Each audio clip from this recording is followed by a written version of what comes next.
j'ai lancé l'enregistrement à toi et puis je reste de toute façon ici pour. Tout à fait, je n'ai pas tout entendu parce qu'il y a une dame qui me disait que ça allait être enregistré en même temps.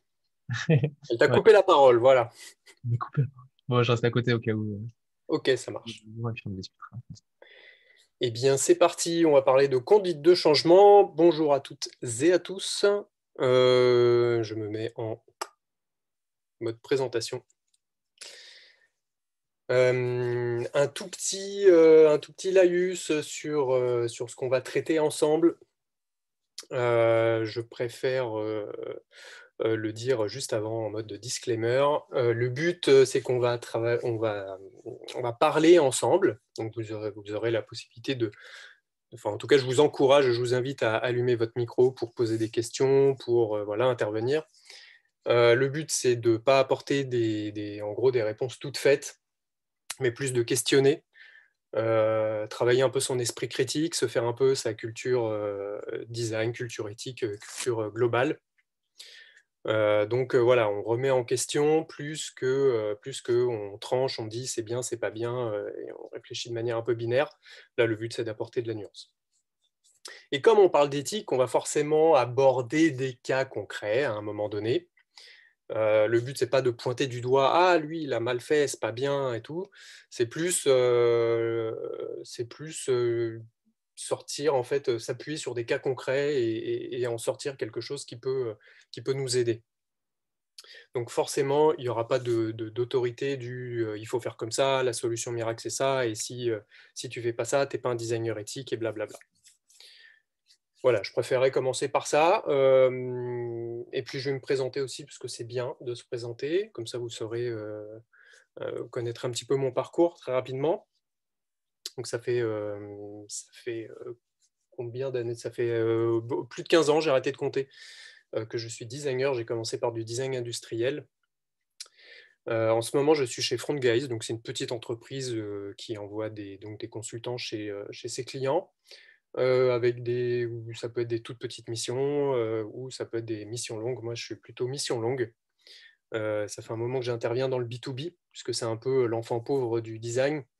Ils sont souvent mis de côté, ces pauvres professionnels, donc c'est embêtant, et donc il y a plein de choses à faire dans ce domaine-là.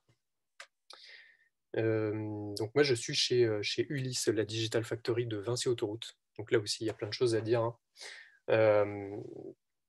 Et là-bas, j'ai en charge tout le B2B et j'interviens sur d'autres projets un peu externes, comme un outil du consentement, donc un outil de consentement pour les utilisateurs pour qu'ils puissent gérer leur consentement, comment booster le covoiturage, et voilà, plein de sujets comme ça. Là, je suis sur un outil pour les employés. Donc, j'ai en utilisateur tous les gens de Vinci Autoroute.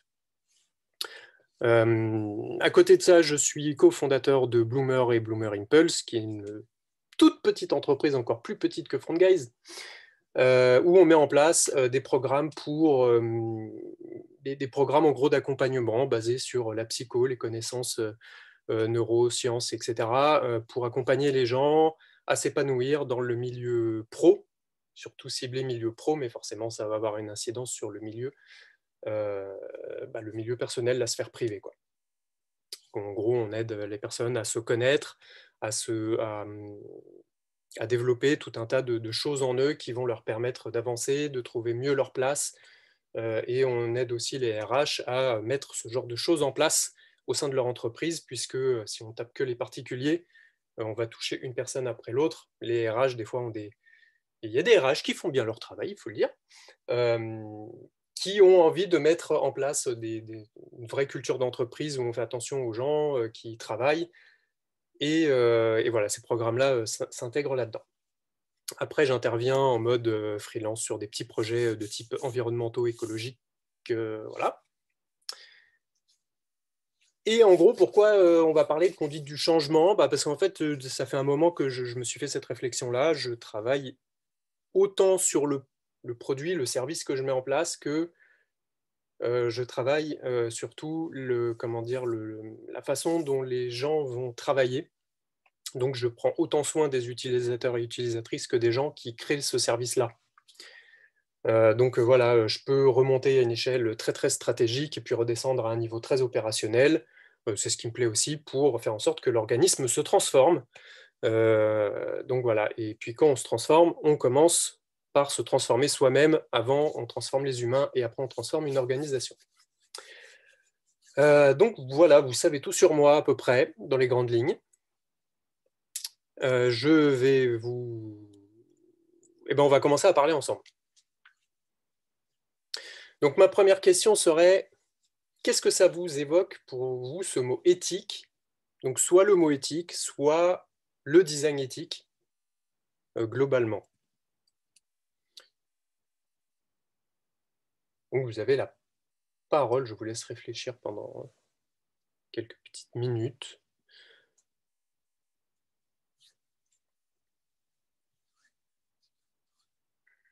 Est-ce que vous en avez déjà entendu parler? Est-ce que vous en faites, par exemple? Est-ce que vous l'avez déjà vu dans votre, peut-être dans votre cursus professionnel?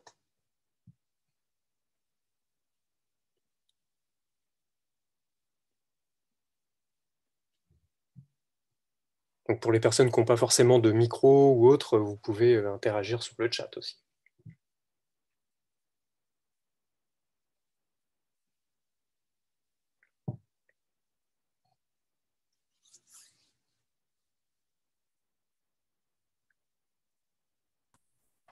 Bonjour, Bonjour. c'est Nassim. Je dirais un design qui ne se fait pas au détriment de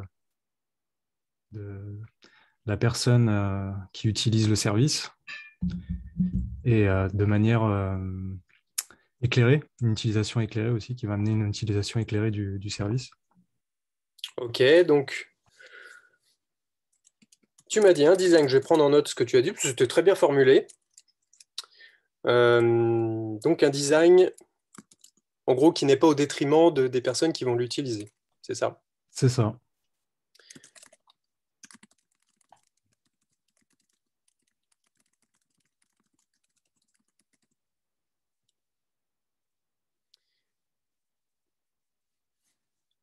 Design humain dans le sens humanité et juste. Ok, on a le mot humanité.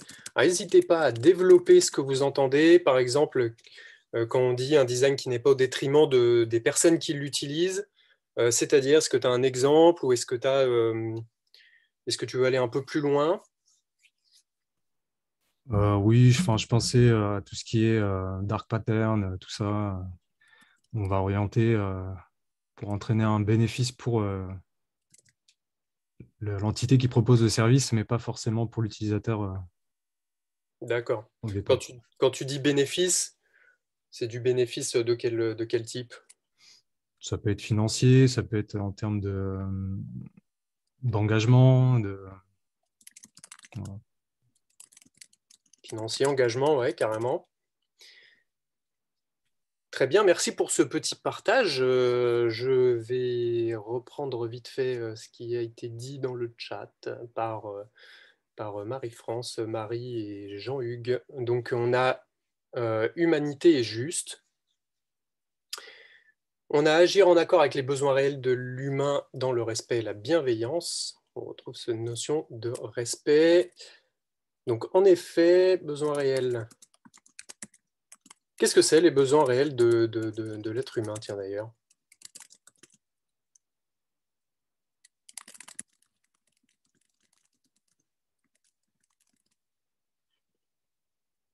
Alors, on ne peut pas balancer Maslow comme ça sans intervenir, hein. On peut... faut aller plus loin là. Donc là, pour l'instant, on a l'humanité, on a l'aspect humanité juste, agir en accord avec les besoins réels. Donc on va parler voilà, de besoins, on va le voir tout à l'heure, de besoins primaires, fondamentaux. Donc Peut-être le besoin être transparent pour l'utilisateur et ne rien lui cacher. Ouais, la transparence.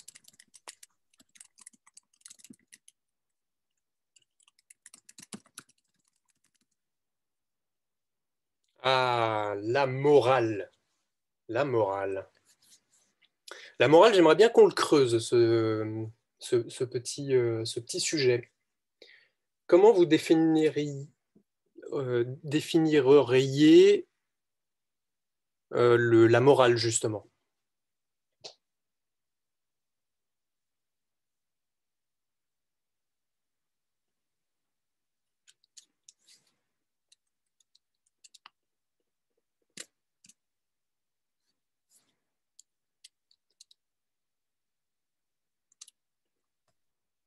Dans la morale, il y a une notion de jugement, non?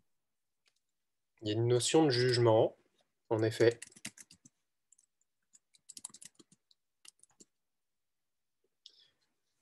Est-ce que le jugement, dit comme ça, on dirait c'est le jugement dernier, est-ce que le jugement, d'après vous, de quoi dépend le jugement d'ailleurs? Les jugements qu'on a vont dépendre de quoi, selon vous? Des valeurs de la Contexte, société? peut-être. Pardon. Alors, j'ai entendu valeur de la société. Il me semble qu'une deuxième personne a parlé un peu en même temps, si elle peut se remanifester. Oui, je disais du contexte, peut-être. Alors, valeur de la société. Le contexte, oui, Les croyances de chacun aussi. exactement, en effet. Les croyances du groupe aussi, du coup, du groupe auquel on appartient. Exactement, ouais, ouais, il y a donc les croyances individuelles et en effet, il y a ce que je rattache à valeur de la société, il y a aussi les croyances de la société. Je vais transformer ceci comme ça. Hop. Individu, je crois que j'ai oublié de noter un truc, je ne sais plus ce que c'était.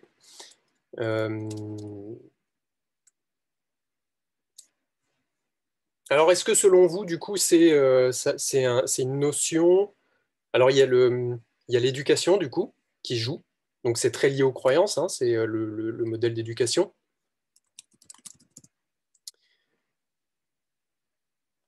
Donc là, ça peut être l'éducation des parents ou du groupe qui a élevé la personne, l'individu, mais aussi l'éducation d'un groupe entier. Donc, par exemple, on est dans une société où on a une majorité où l'éducation est plus autoritaire qu'autre chose. Est-ce que la culture rentre dans valeurs de société ou même éducation? Ça rejoint un peu tout ça. Ça rejoint un peu tout ça, mais je peux l'écrire, parce qu'en effet, c'est un peu différent quand même. Hop, c'est valable à chaque fois en fait pour les deux.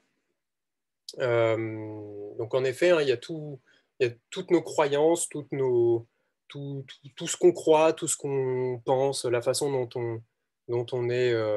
Alors c'est un peu péjoratif ce que je vais dire, mais c'est pas trop l'intention. La façon dont on a été formaté finalement.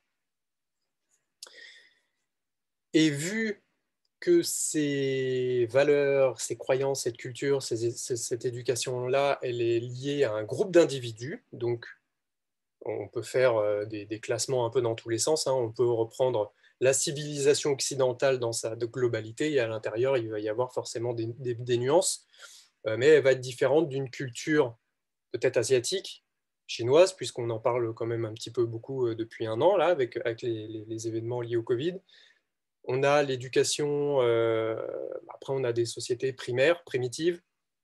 Il va y avoir par exemple, si on prend les éleveurs de rennes en Antarctique ou je ne sais pas où, ils vont forcément avoir des croyances, une culture et tout un référentiel qui va être complètement différent d'une autre. Donc, ils vont, si on parle de morale, ils vont juger différemment de nous. En tout cas, il va y avoir au niveau de grandes croyances qui vont être très différentes. Et ce qui m'amène à mettre de côté très volontairement la morale.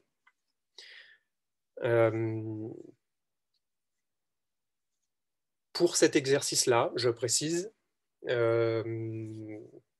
car ce qui m'intéresse, moi, c'est ce que vous avez dit en premier, ce sont les besoins. Selon vous, pourquoi la moralité, je la mets de côté au profit des besoins? C'était Dark Pattern que j'ai...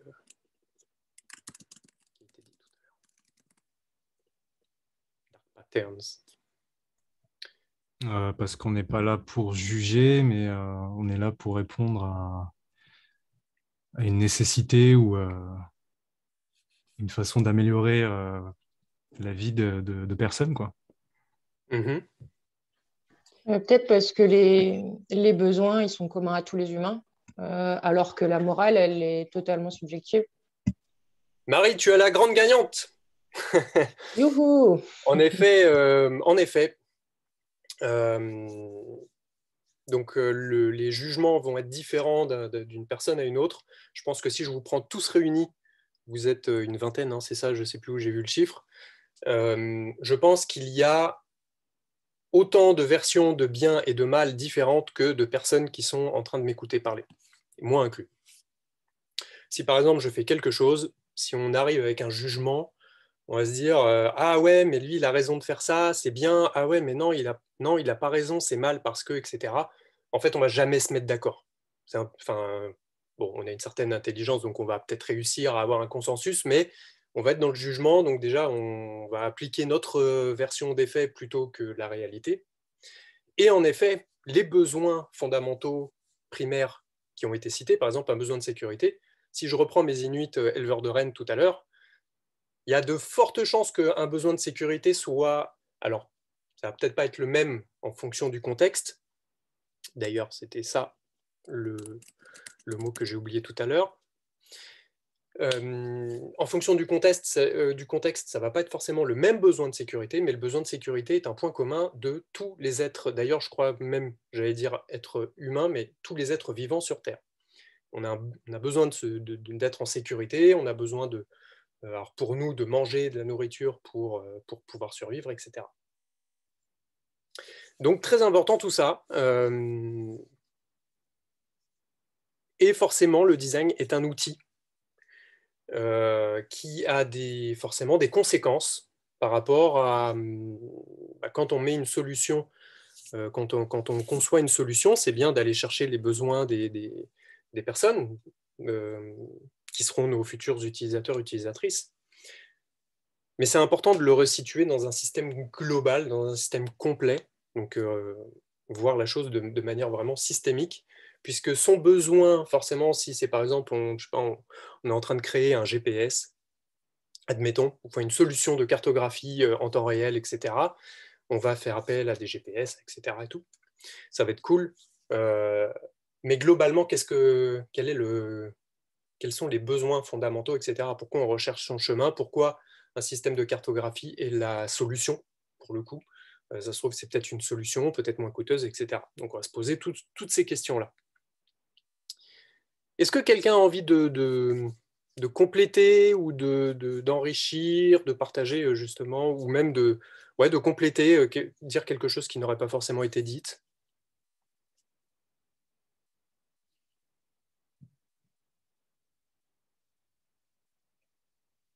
Alors, l'honnêteté est un besoin aussi, d'ailleurs. C'est peut-être pas pour compléter, mais en fait, l'éthique aussi, comme elle peut être vue différemment selon les personnes, du coup, au final, ben, on ne peut pas faire un seul design éthique. Enfin, selon les points de vue, en fait, il peut être différent aussi. Tout à fait. Il peut être différent. Alors, par quoi je vais répondre à ça? Tellement de choses à dire. Ouais, là, ça se bouscule. Désolée. Si je fais un AVC, vous me pardonnez, hein. Non, c'est super intéressant puisque, en fait, c'est pour ça en fait, qu'au début, en première slide, je dis qu'il n'y a pas vraiment de solution unique, de solution miracle, et que finalement, c'est moi ce que j'aimerais vous apporter avec toute l'humilité qui me caractérise. Je vais reprendre la phrase de Pierre, hein, simplement Guillaume Baptiste, notre guide suprême de l'éthique. Voilà. Moi, ce que j'aimerais vous apporter, c'est justement quelles questions se poser. Donc forcément, ce ne sera pas, en effet, si par exemple on se pose la question d'une solution pour, je sais pas moi, d'apprentissage, d'apprentissage, j'allais dire en ligne, d'apprentissage tout court, bien sûr qu'il peut y avoir 10 000 questions à se poser. Je préfère me poser beaucoup de questions au début plutôt que de les poser quand il est trop tard. Et en fait, chacun de nous va apporter des solutions en essayant de mettre justement ce côté moral, jugement, et donc se couper, en ayant des jugements, en fait, on va se couper de nos, comment ça s'appelle, des intentions. On va, en gros, on va dire, ouais, ça va être éthique, ça va pas être éthique, et on va commencer à juger dans tous les sens. Je vais essayer de reformuler, parce que là, même moi, je me suis même pas compris. Chacun de nous, en fait, va être très différent, et il y a le contexte va beaucoup jouer. En fait, il va y avoir beaucoup comment dire, de critères à prendre en compte, de variables à prendre en compte. La moralité, comme je disais tout à l'heure, si on essaye de se mettre d'accord, ça va être compliqué, puisque chacun, même si on va communiquer ensemble, chacun va avoir potentiellement une vision de la réalité qui va être différente. Il va prendre surtout en compte ses croyances, sa culture, etc.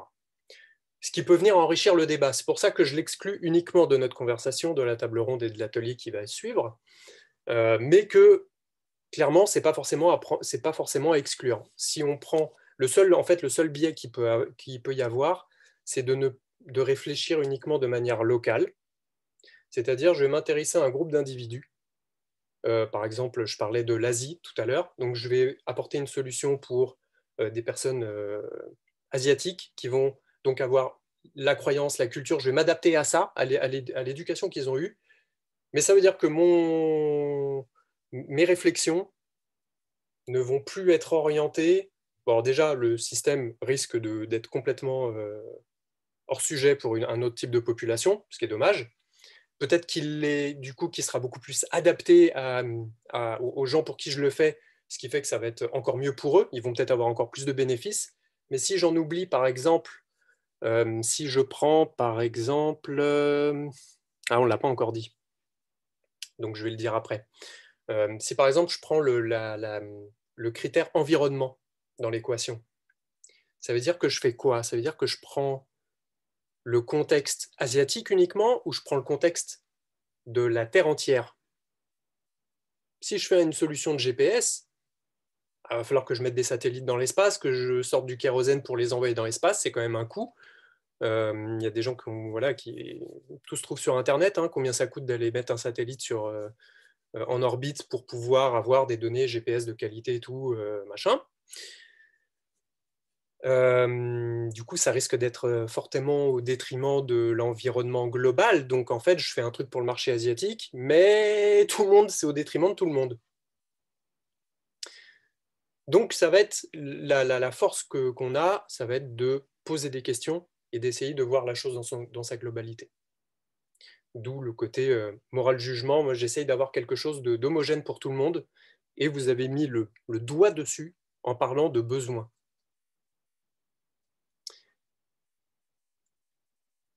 Est-ce que j'ai été clair? Je ne suis pas sûr. Si. Ça va? Okay. Donc, je vais avancer et je vais rebondir sur ce que vous avez dit. Je repasse en mode présentation. Hop là!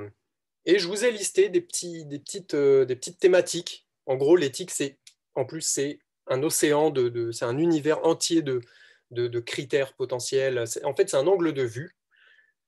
Donc, vous pouvez prendre n'importe quoi et y glisser la dimension éthique. Donc, si on parle d'organisation, de comment transformer une organisation, on va pouvoir avoir l'angle éthique comme on peut avoir l'angle financier. C'est juste que l'éthique, lui, va prendre tout avec le prisme du respect des êtres humains et voir un peu plus. Donc on a l'éco-conception, je ne sais pas si vous en avez entendu parler, parce que ça commence à venir de plus en plus, en tout cas c'est mon impression. Le but, donc là c'est lié très fortement à l'environnement. Tout ce qui est solutions numériques, puisqu'on est dans des solutions numériques, pour la plupart en tout cas de mon activité, on va dire, je suis à 70% numérique et tout le reste, vu que c'est du service, c'est de l'interaction, c'est l'expérience globale. Le but, c'est de repousser l'obsolescence de tout ce qu'on utilise, nos ordinateurs, nos smartphones, nos trucs connectés, tous les joujoux qu'on a. Pourquoi? Parce que ça coûte un bras, ou plutôt ça coûte en gros, on va puiser des énergies non renouvelables et quand on va le faire, vous doutez bien que ça ne va pas être fait ultra proprement. Ce n'est pas fait par des populations non plus qui sont ultra consentantes. À se demander si vraiment l'esclavagisme a disparu, ça m'étonnerait. Et tout ça, ça vient renforcer en plus toutes nos émissions. En gros, l'être humain transforme son environnement et là, on le transforme de manière un peu violente, ce qui fait que notre habitabilité prend des impacts. Donc l'habitabilité, j'ai oublié de vous dire, si vous avez la moindre question, si vous trouvez que je vais trop vite ou quoi, n'hésitez pas à me couper, à me dire « j'ai pas compris ce truc-là » et tout. Donc en gros, on fait des solutions qui peuvent être très gourmandes, qui sont absolument pas dématérialisées, même si on dit qu'un service de cartographie est dématérialisé, il n'y a vraiment que la carto qui est dématérialisée, parce que derrière, on a des usines énormes dans lesquelles reposent des serveurs qui ont besoin d'être au frais quand même. Donc on va détruire une partie en fait, on va déforester une partie pour y mettre des data centers. Si vous avez vu ceux de Facebook ou par exemple de boîtes comme ça, ou j'ai oublié le nom, je crois que c'est Palantir, mais j'ai un doute, c'est de la construction énorme. Ça utilise de l'électricité, c'est tout sauf dématérialisé, c'est du pétrole ou du nucléaire. Nous, on a un peu de chance, on a un peu de nucléaire, mais c'est du pétrole et du nucléaire, et plein d'autres choses pour pouvoir y accéder. Donc en fait, tout notre écosystème numérique pèse lourd. Le but, c'est de créer des systèmes les plus légers pour que on détruise le moins possible. Parce que si on n'a plus d'habitabilité, bah, c'est foutu pour nous. Les dark patterns ont été cités tout à l'heure. Donc là, le but, c'est d'éviter de créer des parcours qui auront pour objectif en fait, de forcer les gens à aller là où ils ne veulent pas. C'est basé sur tout ce qu'on connaît sur la psychologie depuis 100 ans, parce qu'on a fait beaucoup de recherches et beaucoup de découvertes donc là, j'ai mis psychologie, c'est global. Hein, on peut aller sur de la psychologie sociale, cognitive, on peut aller sur de la psychologie aussi clinique. On va en parler. Donc le but, c'est de permettre aux gens, donc on parlait de transparence aussi tout à l'heure, vous avez dit ça, et d'honnêteté, c'est de faire en sorte que les gens aient un choix éclairé sur ce qu'ils sont en train de faire, qu'ils comprennent ce qu'ils sont en train de faire et pourquoi ils le font. Donc si je prends mon vélo, je sais que j'ai une intention derrière, je sais pourquoi je le fais, etc. Si je me rends compte si je me rends même pas compte que je me connecte toutes les 5 secondes à Instagram, on est un petit peu dans je force quelqu'un à faire quelque chose qui, lui, n'apporte rien, mais moi, ça m'apporte beaucoup d'argent, en tout cas. Ou beaucoup d'autres choses. L'aspect privacy, qui est toutes vos données, ça aussi, on en parle de plus en plus, parce qu'il y a énormément de sujets géostratégiques derrière. Vos données, donc en Europe, elles vous appartiennent et elles ne peuvent pas être revendues. Dans d'autres pays, ça peut être différent. Ça peut être justement revendu au même titre que vous pouvez revendre votre ordinateur, votre smartphone. Le but, ça va être de protéger ces données-là, de faire en sorte qu'elles ne circulent pas, sans que la personne ait dit quoi que ce soit d'ailleurs. Et il y a un aspect aussi sécurité au niveau des entreprises. On en parle un peu moins des données des entreprises, mais clairement, si je suis un grand groupe pharmaceutique, j'ai beaucoup de données. Le but, c'est aussi de faire en sorte que mes données soient sécurisées et qu'elles ne soient pas diffusées comme ça, facilement, craquables, etc. Donc, par exemple, pour tout ce qui est banque, ou enfin même en fait, ça touche toutes les entreprises. Elles ont des données. Voilà. Et puis l'interopérabilité, je l'aime bien celui-là, parce qu'en gros, il permet au système de s'intégrer à plein d'autres systèmes, sans restriction. Donc pour ceux qui ont et celles qui ont connu les joies de Apple dans les années 2010 peut-être, en tout cas, je crois que c'est dans les années 2000, où c'était une boîte noire. Une fois que tu es dans ce système-là, tu ne peux pas sortir quelque chose et le retoucher ailleurs avec un autre système. Donc voilà, là, ça concerne plus la liberté et la disponibilité. On va parler aussi d'open source. Et bien sûr, vu que c'est un univers avec énormément de galaxies, on retrouve tout ce qu'on veut. Par exemple, vous allez voir l'accessibilité et l'inclusion avec Chloé. Et puis, on retrouve par exemple le design de l'attention. Donc ça, c'est un peu lié au dark pattern. En fait, tout est connecté. Voilà, c'est un angle de vue. On peut en sélectionner en fait autant qu'on veut. Est-ce que ça a été clair, cette petite présentation de l'univers?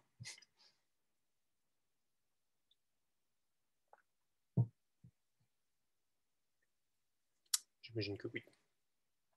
Allez, j'avance. Je vais aller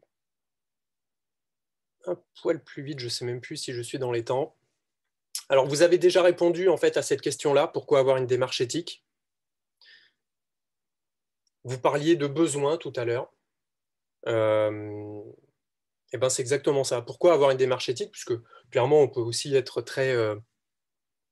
J'ai déjà entendu des personnes me dire franchement, à quoi ça sert? Attends, franchement, qu'est-ce qu'on en a à faire que des gens passent leur temps sur Instagram, que les données circulent, qu'on pollue et tout, on ne le connaîtra jamais. De toute façon, le monde avec plus 5 degrés, tout le bazar. Ok, c'est vrai, pourquoi pas, c'est une façon de voir les choses. Pour vivre, l'être humain doit répondre à des besoins primaires fondamentaux. Donc, si on met une solution en place, bah, le but, c'est d'essayer au moins de ne pas toucher à ce truc-là, quoi. Donc, alors, je différencie besoins primaires et fondamentaux. Les besoins primaires, ça va être très lié à la survie. Donc, j'ai besoin d'eau, justement, parce que je crois que je ne peux pas survivre plus de 2 jours sans eau, je crois. La nourriture vient derrière, j'ai besoin de dormir à un moment donné, je dois me reposer, donc me mettre avoir un abri.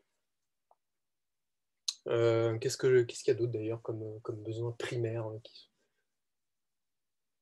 être toujours à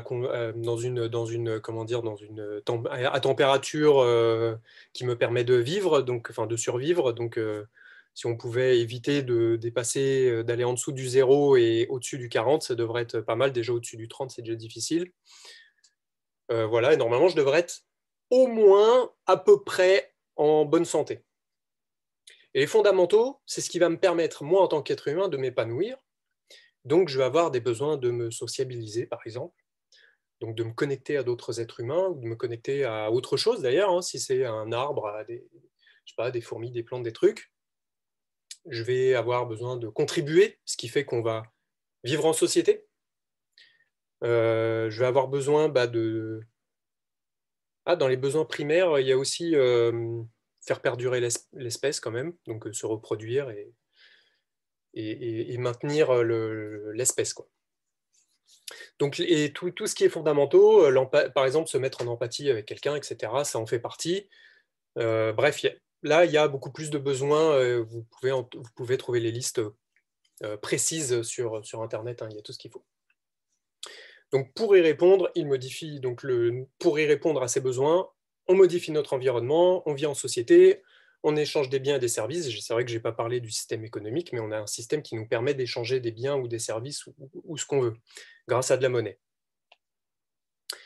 Donc ça aussi, on veille à préserver donc, cette stabilité-là aussi économique. Le but, c'est que tout le monde ait une redistribution.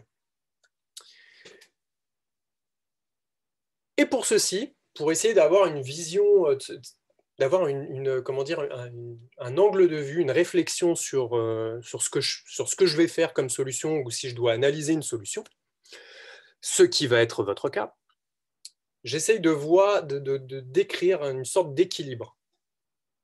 Et ça va dépendre du contexte. Donc, si on vivait dans un contexte où toutes les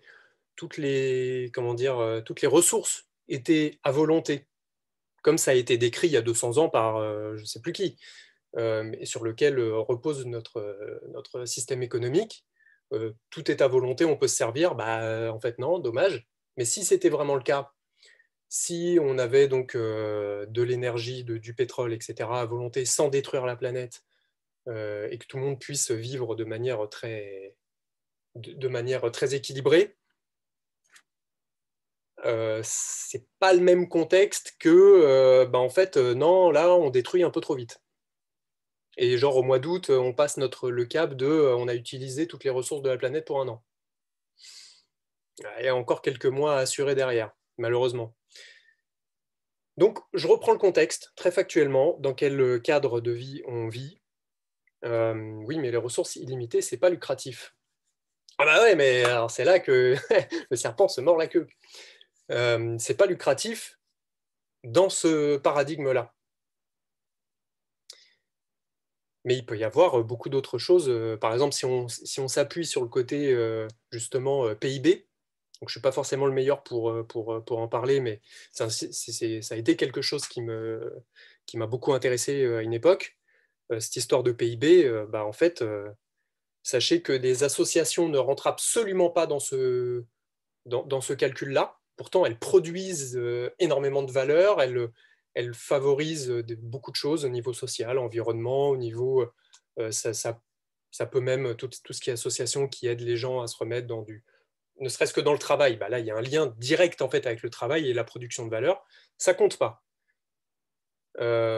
Et par contre, si tu vends des armes, ça compte. Ah ouais. Et la pollution qui va avec, elle n'existe pas. Donc si tu as détruit, bah, ça se voit nulle part. Donc quelque chose que tu perds n'est pas dans le calcul. Tu n'as que ce que tu gagnes en plus. Ah d'accord, ok. Donc le paradigme n'est plus du tout le même. Mais en effet, dans ce contexte actuel, dans notre contexte actuel, on reprend le délire capitalisme. Il y a des gens qui sont motivés par ça. Ils sont motivés par... ils préfèrent enrichir des actionnaires au détriment d'autres personnes, par exemple. Ou au détriment de l'environnement, qui concerne tout le monde, y compris eux. Ce qui est étrange, mais pourquoi pas? C'est un choix, hein, chacun fait ce qu'il veut.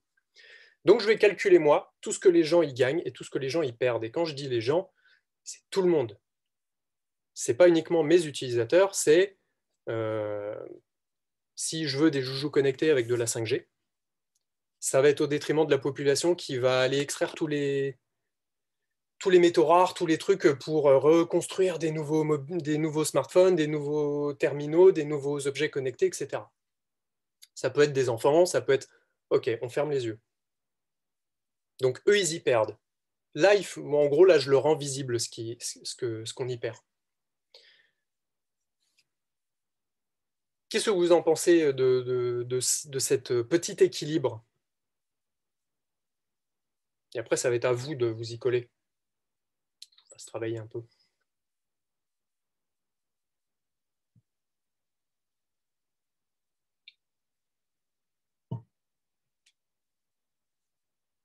Est-ce que vous voyez, par exemple, une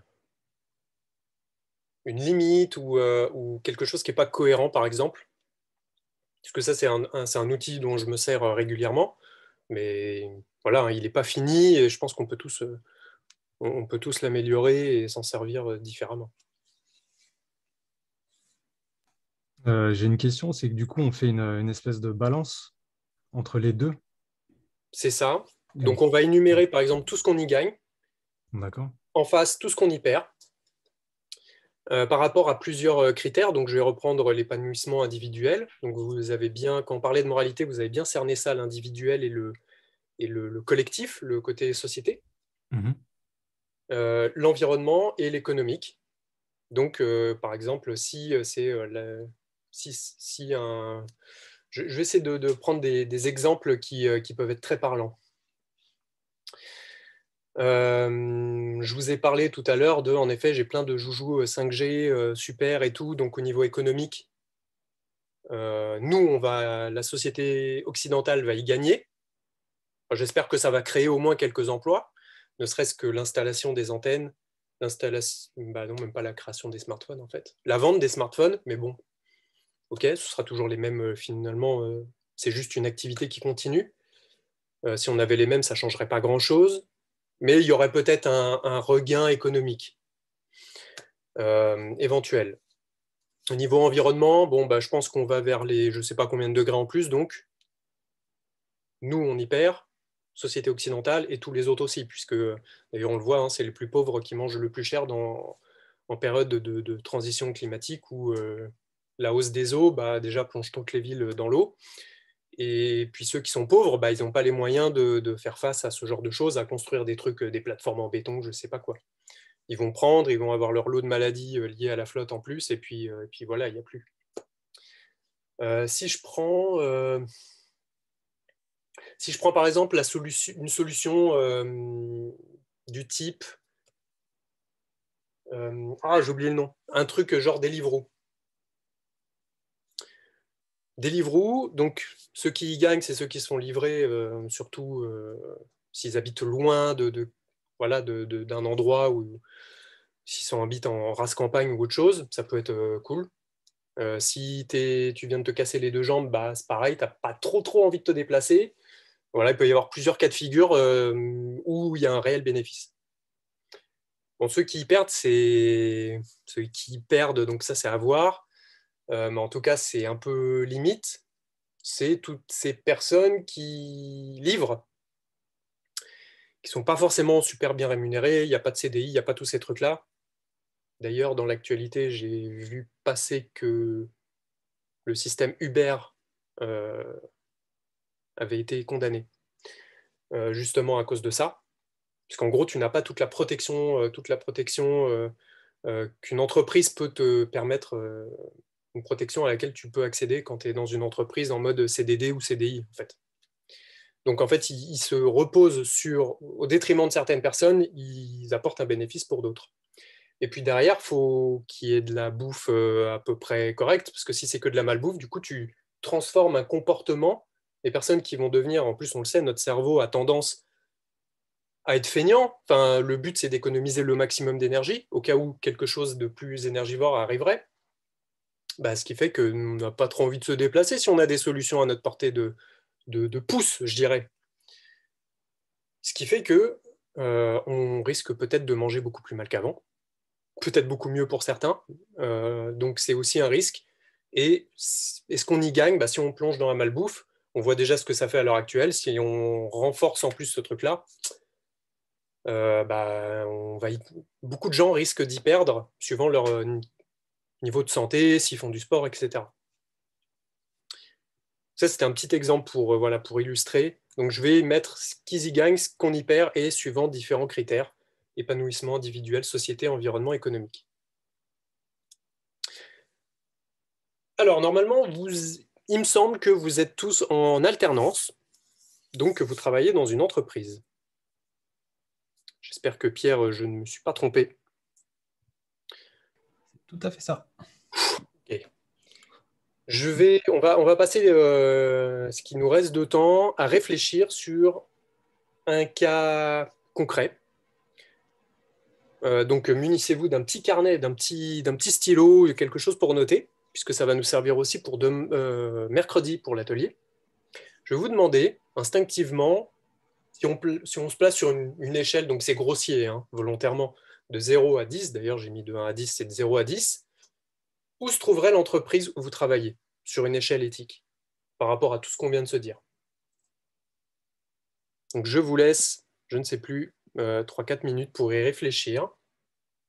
Mais c'est très instinctif, c'est là, comme ça, ce que vous diriez.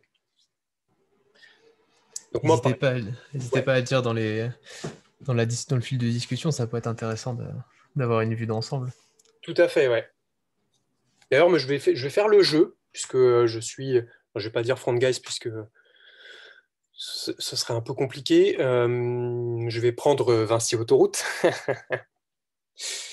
Vinci Autoroute. Je mettrais un 6, moi. Pierre Minelli est dans la meilleure boîte du monde. D'ailleurs, on est tous pressés qu'ils nous recrutent. Les places sont chères. Je comprends. Ok, c'est pas trop dégueulasse, quand même. On a des 6, 8. On n'a pas eu de personnes encore super vénères en mode 2. Voilà, c'est dégueulasse. La startup est en mode open source, open data. Je mettrais 8. Pas mal, ça. Alors, j'ai fait exprès de prendre un cas critique, qui est la FDJ, parce que j'entends, alors moi, j'ai jamais travaillé, J'avais travaillé mais en freelance pour une boîte qui proposait donc, du poker en ligne. Et j'ai connu des designers qui ont travaillé pour FDJ, peut-être une petite dizaine de designers qui travaillent là-bas. Et souvent, ça grinçait des dents. Eh ben, vous avez plutôt des bonnes notes, donc eh ben, c'est cool pour vous. On va continuer dans cette réflexion. Ah, bah quand même, un petit 5. Alors, qu'est-ce qui a motivé cette note? Donc là, par exemple, on a ma startup est en mode open source, open data. Donc ça, c'est une des raisons où il y a un 8 comme note. Qu'est-ce qui vous motive à mettre la note que vous avez mise? Donc, par exemple, si je reprends l'exemple du FDJ, je me rappelle des 2 trucs qui revenaient souvent. C'était c'est que du dark pattern. Ok, donc on pousse les gens à consommer sans qu'ils en aient conscience et de manière à marche forcée pour booster en gros des indicateurs de on veut tant de souscriptions par mois, on veut tant d'argent dépensé sur le site par mois, etc. Et puis il y a un petit sujet qui rend mal à l'aise en général, c'est ouais, mais les jeux d'argent c'est addictif, donc addictif au sens clinique du terme. Ça a été prouvé, il y a des psychologues qui gèrent ce genre de choses. Et ça, c'est vraiment pas cool. Alors, l'entreprise fait du CCAAS, je n'ai rien compris, créer un logiciel de centre de contact, ok, qui va notamment aider à mettre la pression sur les agents. C'est pas fou, mais c'est le métier qui veut. Ok. Alors, des centres de contact qui va notamment aider à mettre la pression sur les agents. Enfin, si je peux expliquer, c'est Ouais. bon, en gros, c'est tout ce qui est centre de contact ou alors service client ou quoi que ce soit. On a donc, si vous voulez accéder à machin, tapez 1, si vous voulez machin, tapez Oui. 2. Et quand ou par exemple, même quand tu as quelqu'un qui te dit bonjour, je suis chez Bouygues Télécom, est-ce que vous voulez souscrire à notre nouveau machin, machin? Et ben en fait, l'agent qui est au bout du fil, normalement, utilise un logiciel particulier pour t'appeler. Il a ses fiches agents, il a son temps défini pour passer son appel. Il a un temps pour faire ce qu'on appelle un wrap-up, donc c'est pour finaliser l'appel. Derrière, il est fliqué par son superviseur, donc il vérifie il est en interaction, s'il prend quelques pauses quand même et pas trop, s'il prend bien un appel tout de suite après, s'il fait bien ses campagnes. Voilà, et après comment on appelle ça? Enregistré, enfin il y a des statistiques, il y a des reportings, tout ça. Donc voilà, c'est Ok. pas... On a une notion du contrôle qui est assez omniprésente. C'est ça, On est sur des chiffres et plus sur de l'humain, quoi. c'est ça. Donc Ok. c'est pas fou les centres de contact. D'accord, ok.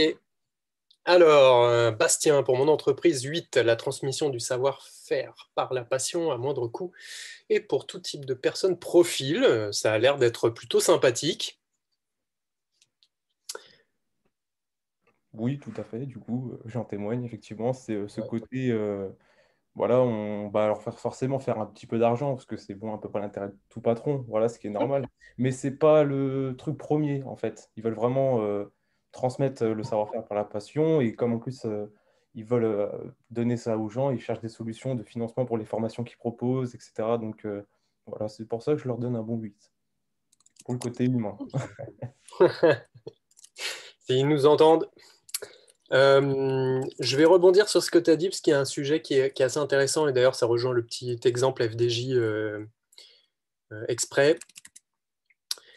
Je vais vous partager, alors j'aime pas les réalités, les trucs tout faits, mais l'argent n'est pas sale. Bien sûr, une entreprise a besoin d'être rentable, tout dépend de comment elle le fait, mais il faut pas voir comment dire, le côté argent égal, c'est à bannir, c'est pas du design ou autre chose. La composante économique est bien sûr aussi indispensable que le reste.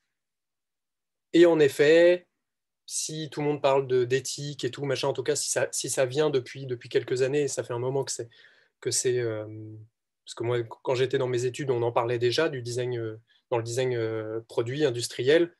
Euh, l'aspect éthique, c'était déjà un problème, et c'était déjà un problème il y a 20 ans avant que je fasse mes études. Donc, tu vois le truc, ça fait un moment que ça dure.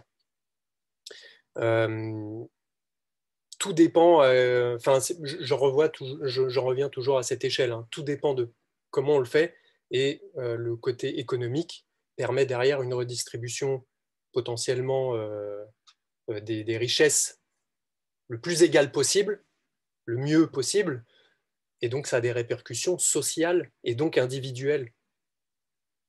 Donc toute entreprise, ça fait partie du design quand on fait un cadrage de projet ou de produit ou peu importe quoi, l'argent est bien sûr à aller creuser. Donc là, il y a inclusion, diversité, respect des employés, répond à un besoin, se divertir, apprendre, s'améliorer, collaborer. Ubisoft, eh ben dis donc, tu as de la chance, parce que j'ai connu des branches d'Ubisoft où c'était tout l'inverse de ce que tu viens de dire, Benjamin. Alors, pour aller plus loin, donc là, vous avez tous votre petite, vos raisons, que ce soit pour l'instant, que ce soit de la croyance ou que ce soit du fait établi, du fait mesuré et tout, c'était pas le problème. Là, par contre, on va aller creuser ces sujets-là. On va voir si c'est une croyance, si c'est la réalité, et quels faits on va pouvoir observer et mesurer. Si je prends l'exemple de la FDJ, donc je rappelle, hein, les tunnels de souscription, c'est du dark pattern, c'est vraiment tous des enfoirés, c'est pas bien du tout, et les managers exigent une hausse de tous les KPI tous les mois, enfin, c'est l'enfer. Et en plus, on rend les gens addicts. C'est une bonne chose, le changement de culture d'entreprise. Parce qu'en plus, je sais qu'Ubisoft, ils ont des casseroles au cul au niveau harcèlement. Donc, si je repars du principe FDJ, je me dis, le jeu égale loisir, divertissement. Jusqu'ici, on répond à un besoin de stimulation, de tout plein de besoins fondamentaux. Ça a une mauvaise réputation, par contre. Donc là, on peut le noter en croyance. Quand on parle de jeu d'argent, ça met en général, j'aime pas les généralités, mais en général, ça met mal à l'aise. Et puis, comme je le disais, l'argent, c'est pas sale, ça permet à chacun de répondre à des besoins primaires quand il en a suffisamment. Donc, pouvoir s'alimenter convenablement, avoir un toit décent, pas avec des problèmes, enfin, pas avec des problèmes d'isolation ou quoi qui vont faire que je vais développer de l'asthme ou ce genre de choses. Et puis, on parle d'argent. Eh ben, en 2018, ils ont reversé 3,3 milliards d'impôts. Je pense qu'avec ça, il y a moyen qu'on redistribue justement. J'espère. Donc, j'ai été chercher quelques données comme ça, en mode, alors du coup, quand on parle de jeu d'argent, qu'est-ce qu'il y a? C'est une probabilité de gagner ou de ne pas gagner. Bon, la probabilité, forcément, en général, elle n'est pas trop gagnée, quoi, tu vois. Donc, 390 joueurs ont gagné plus de 500 000 € sur un an. C'est toujours 390, mais je serais curieux de savoir combien de gens ont joué et pendant combien de temps et tout ce qui a été investi. Mais pour ces 390 personnes, peut-être qu'ils ont parti d'une situation très précaire et qu'ils ont complètement changé. L'impact donc économique et social, il est quand même avéré. Par contre, il y a ce côté addiction, en effet. On se base sur une promesse qui est tu vas devenir riche, donc il y a aussi ce côté culture, ce côté éducation qui est faut devenir riche pour réussir, etc. Parce que vraiment, c'est des vraies motivations pour s'épanouir. Ça pose question. Il y a eu pas mal d'écrits là-dessus et de questions, justement. L'investissement financier, il peut être de plus en plus important, surtout si on est en cas d'addiction, parce qu'en fait, on va dépenser sans plus aucune mesure. Et aussi, on va se couper comme toute addiction d'ailleurs, ce n'est pas uniquement les jeux d'argent, on va se couper de notre sphère sociale, de ce qui nous permet de construire des relations profondes, et donc ça va être au détriment d'autres besoins fondamentaux, qui va être se sociabiliser, être en empathie régulièrement, etc. Donc on va s'auto-exclure.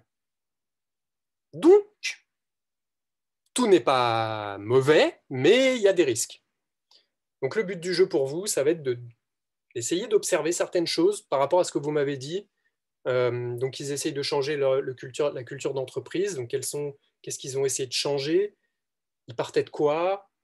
Si on prend par exemple les centres de contact, donc une magnifique note de 5, Mettre la pression, qu'est-ce que ça veut dire mettre la pression?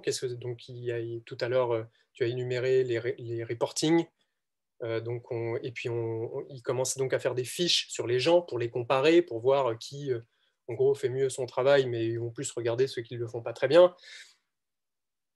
Et derrière, il y a des choses qu'on ne voit peut-être pas forcément, mais on peut aller au moins se questionner là-dessus, sur quels sont les impacts de la personne, dans comment vit cette personne, est-ce qu'elle est justement suffisamment bonne maturité pour dire « Oh, c'est bon, je pose madame » ou « Non, bah non, en fait. » La personne, peut-être, elle a 2, 3 travails et galère. Donc voilà, tous ces trucs-là, aller chercher des faits qu'on peut observer, qu'on va mesurer, et derrière, on va essayer de voir un peu les intensités, les impacts par rapport à cet équilibre, justement. Donc moi, j'ai noté qu'au niveau économie, on est très très bien équilibré, il n'y a pas de souci. Mais en effet, si je reprends l'expression de tout à l'heure, c'est au détriment de personnes. Et les jeux d'argent, après, il y a des statistiques dessus sur le fait que les gens y vont pour, un peu comme on plonge dans n'importe quelle addiction, quand on ne va pas très bien dans sa vie et donc on n'est pas sur un épanouissement foufou.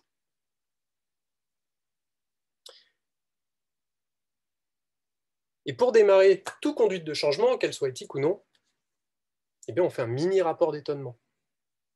Donc, ce que vous venez de faire, les premières questions que vous êtes posées, là, les petits faits, les petites choses comme ça, eh bien, en gros, c'est la toute première étape pour définir une stratégie et de se confronter à la réalité, de savoir là où on est actuellement et vers quoi on va tendre. Donc, en gros, un rapport d'étonnement, ça va être toutes les notes que vous pouvez écrire dès que vous arrivez dans un lieu ou dans une entreprise. Vous faites une photo, en fait, hein, c'est comme si vous étiez touriste, vous prenez tout en photo, vous les posez et vous avez une situation, une situation actuelle. Et ça va être votre point d'ancrage. Si ça bouge, vous allez pouvoir le voir. Moi, je commence toujours par ça, en fait. Je commence toujours par un mini rapport d'étonnement, bon, un peu plus construit, puisque là, on le fait en vitesse. Mais en gros, ça va être ça, et vous allez, demain, le compléter. Vous allez être donc dans la peau d'un ou une designeuse, et vous allez opérer une conduite de changement, et on va poursuivre, en fait, toutes ces petites étapes pour accompagner son client ou l'endroit où on travaille à faire mieux, avec ce prisme de l'éthique. Est-ce que vous avez des questions? Je vois que je dépasse d'1 minute. On a le temps pour des questions, Pierre? Oui, on a le temps, on reprend à 14h15 avec Chloé, donc D'accord. On peut se donner un peu de temps. Bah voilà, 5-10 minutes de questions. Si vous voulez reprendre 5 minutes pour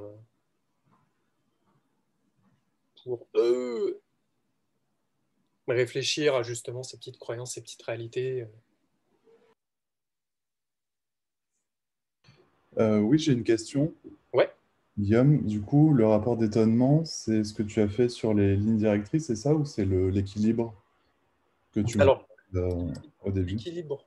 l'équilibre, c'est un outil que j'ai créé qui m'aide, on va dire, à avoir à chaque fois un angle de vue. Si j'ai envie de mesurer l'éthique, si j'ai envie de mesurer autre chose, je vais prendre un autre outil. Ok. Donc, ce que je vais faire, c'est que quand je vais arriver dans un endroit, si j'ai envie de réfléchir à cette dimension éthique, je vais utiliser cet outil pour reprendre chaque critère qu'on a vu, l'environnement, nanana, etc., pour me donner des lignes directrices pour aller faire des observations.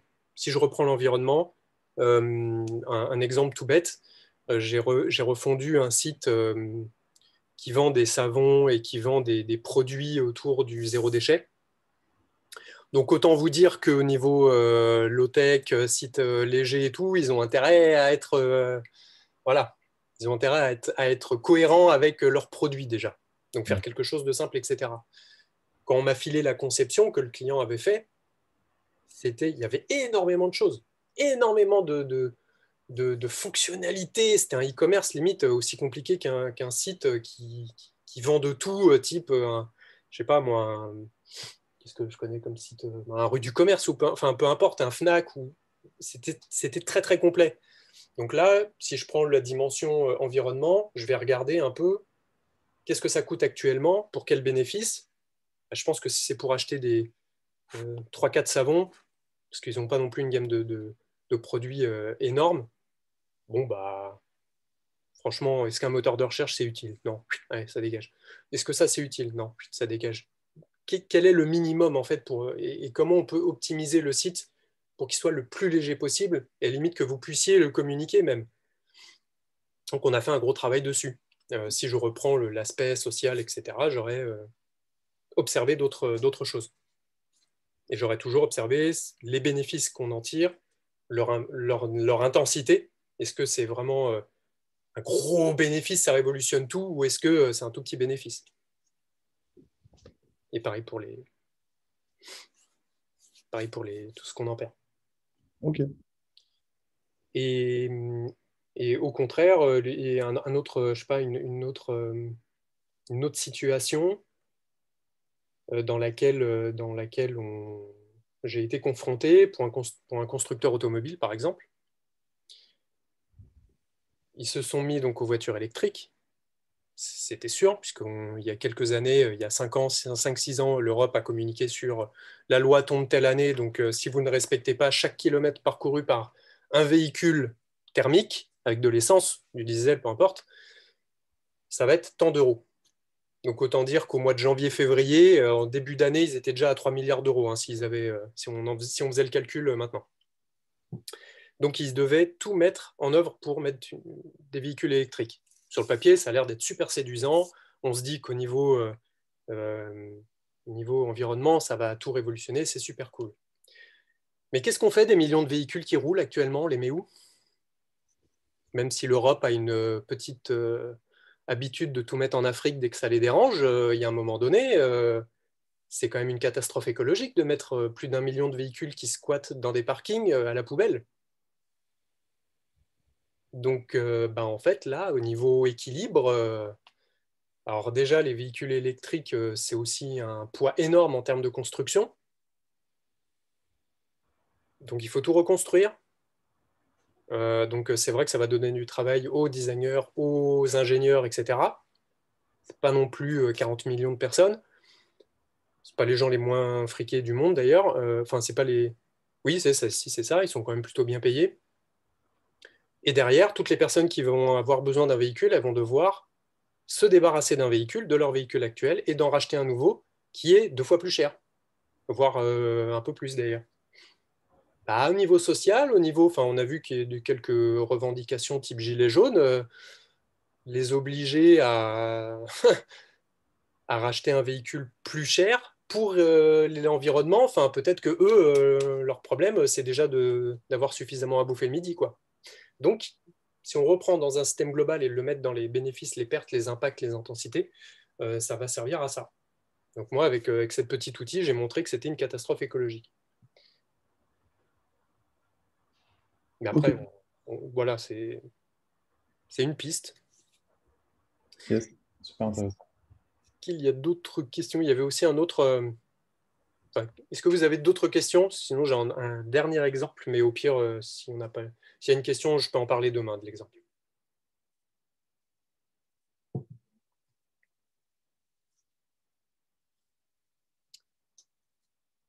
Donc, je lis Clémence a écrit « L'entreprise fait du B2B et dans le domaine de l'immobilier, pas d'achat compulsif, culture bienveillante. » Cool. L'immobilier, c'est un sujet pas évident à traiter. Par exemple, si on prend justement cet angle de vue éthique, c'est vraiment pas évident puisque l'immobilier, en termes de pollution, en termes de déchets, c'est une catastrophe. Et on n'est pas prêt de construire des trucs avec des matériaux, enfin, dès qu'il y a une construction de matériaux locaux qui respectent tout un tas de critères type isolation et tout, c'est du particulier qui a quand même de la thune en général. Sauf les maisons construites avec de la chaux et ce genre de trucs. Mais c'est pas évident, quoi. Si on veut construire un bâtiment, on va replonger dans le béton, dans des conditions de travail qui sont pas ouf pour les personnes qui sont sur le terrain. Ça construit sur du terrain pollué, enfin bref. Et c'est la gestion des déchets, etc. C'est toujours la même et c'est toujours une catastrophe en général. Et ils appellent ça écoquartier d'ailleurs ces derniers temps. Donc c'est pas évident. C'est le truc qui augmente sans cesse, c'est pas évident. Ouais. Il reste 1 minute.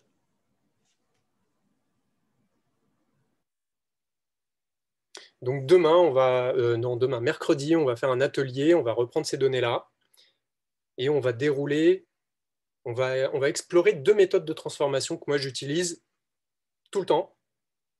Je vais faire un petit rex à chaque fois sur ces 2 types de transformations, donc qui sont la transformation douce et tout ce qui est nudge, que vous avez sûrement vu, tout ce qui est nudge, marketing, etc. Et on va en parler.